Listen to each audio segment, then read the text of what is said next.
Hello friends, चलिए ये question बनाते हैं। क्वेश्चन फिजिक्स का है, चैप्टर 10 एनसीईआरटी का क्वेश्चन है।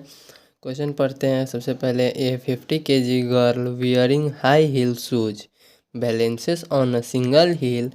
The heel is circular with a diameter 1 cm. What is the pressure exerted by the heel on the horizontal floor. क्या कह रहा है क्वेश्चन में, एक लड़की है जिसका वजन 50 किलो है। वो हाई हील वाला शू पहनी हुई है और वो अपने बॉडी को बैलेंस एक ही पैर के शू पर बैलेंस की हुई है। और उस हील का शू का जो हील है उसका सर्कुलर डायमीटर है 1 cm। अब हमसे पूछ रहा है प्रेशर एग्जर्ट कितना हुआ हॉरिजॉन्टल फ्लोर पर उस हील से। तो चलिए क्वेश्चन बनाते हैं। सबसे पहले तो हमारा जो गिवन है वो हम लिख लेते हैं। सबसे पहले हमारा गिवन है मास इक्वल टू 50 kg। मास हमारा गिवन है। उसके बाद हमारा डायमीटर दिया हुआ है। डायमीटर कितना है 1 cm। डायमीटर को रेडियस में बदल देंगे। रेडियस में हमारा क्या हो जाएगा 1 cm का 0.5 cm। अब सेंटीमीटर में इसको हम नहीं रखेंगे, इसको हम मीटर में चेंज करेंगे तो इतना अपॉन 100 हो जाएगा। तो यहाँ पर हमारा हो जाएगा 0.005 मीटर। ये हमारा रेडियस आ गया। अब हम निकालेंगे क्या, सबसे पहले हमको प्रेशर निकालना है। तो प्रेशर का हमारा फार्मूला क्या होता है, फोर्स अपॉन एरिया। तो हम इसमें क्या क्या चीज़ गिवन है, सबसे पहले फोर्स गिवन है। तो चलिए सबसे पहले हम फोर्स निकाल लेते हैं। फोर्स हमारा क्या होता है, फोर्स का formula mass into g. G यानी कि ग्रेविटेशनल एक्सेलरेशन। तो force equal to mass 50 kg है इंटू जी। जी हम लोग एनसीईआरटी का बुक है इसलिए हम 9.8 ही ले लेते हैं, या फिर 9.8 नहीं, हम लोग 10 लेकर बनाते हैं, इजीली बन जाएगा। 9.8 लेंगे तो हमारा यहाँ पर आ जाएगा 490 न्यूटन आ जाएगा। वही 10 लेकर बनाएंगे तो 500 आ जाएगा।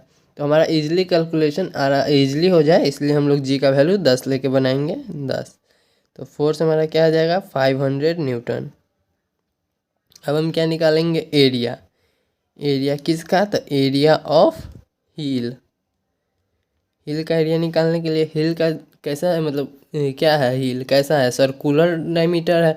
सर्कल का हमारा एरिया का फॉर्मूला क्या होता है, पाई आर स्क्वायर। तो पाई आर स्क्वायर, पाई का हमारा हो जाएगा 3.14 पाई का value into r square. R हमारा कितना है, रेडियस 0.005 मीटर है। इतना का हमारा स्क्वायर करना है।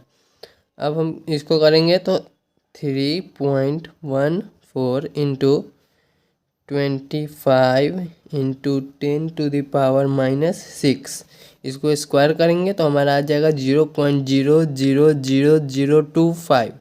तो उसी को हम ऐसे लिखेंगे स्टैंडर्ड फॉर्म में 25 इंटू 10⁻⁻6।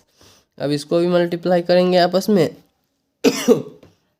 सबसे पहले इसको भी स्टैंडर्ड फॉर्म में लिख लेते हैं। 3.14 को 314 इंटू 10⁻⁻2 इंटू 25 मल्टीप्लाई 10⁻6।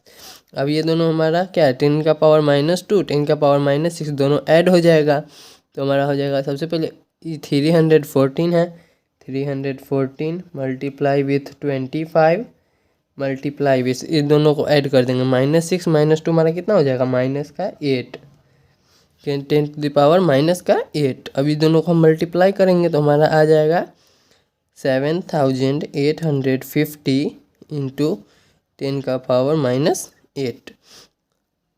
अब इसको ऐसे नहीं रहने, इसको हम स्टैंडर्ड फॉर्म में करेंगे तो 7.85 इंटू 10⁻⁻5 मीटर स्क्वायर। ये हमारा क्या आ गया, एरिया आ गया।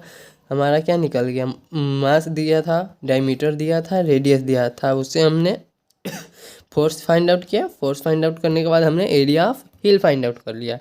अब हमें क्या फाइंड आउट करना है, what is the pressure exerted by the hill on the horizontal floor. Pressure जो हॉरिजॉन्टल फ्लोर पर हुआ, एक्सर्ट क्या हुआ वो हमें बताना है। तो प्रेशर का फॉर्मूला अभी मैंने बोला भी था, pressure equal to force upon area. Force हमारा कितना है 500 न्यूटन। तो 500 अपॉन एरिया हमारा कितना आया है 7.85 मल्टीप्लाई विथ 10⁻⁻5 इतना हमारा आ गया। अब इसको हम लिखेंगे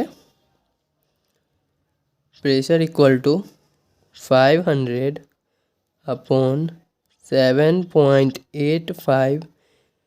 यहाँ पर हम इस 10⁻⁻5 नीचे था, इसको हम ऊपर लेके जाएंगे तो +5 हो जाएगा 10⁻5। तो अब 7.85 मल्टीप्लाई बाई 500, इसको नहीं, पहले इसको हम स्टैंडर्ड फॉर्म में कर लेते हैं। 500 इंटू 10⁻5 अपॉन 785 मल्टीप्लाई विथ 10⁻⁻2। अब इस 10⁻⁻2 को हम ऊपर लेकर जाएंगे तो 10⁻⁻2 ऊपर जाएगा तो +2 हो जाएगा, +5 +2 प्लस का 7 हो जाएगा। और 500 सबसे हम लिख ही देता हूँ, 500 इंटू 10⁻7 अपॉन 785। अब 785 से 500 में डिवाइड करेंगे तो क्या आ जाएगा 0.636 मल्टीप्लाई विथ 10⁻7। अब इसको स्टैंडर्ड फॉर्म में लिख देंगे 6.36 इंटू 10⁻6 न्यूटन पर मीटर स्क्वायर। हमारा क्या आ जाएगा प्रेशर इसका आ जाएगा। यही हमारा फाइनल आंसर हो जाएगा।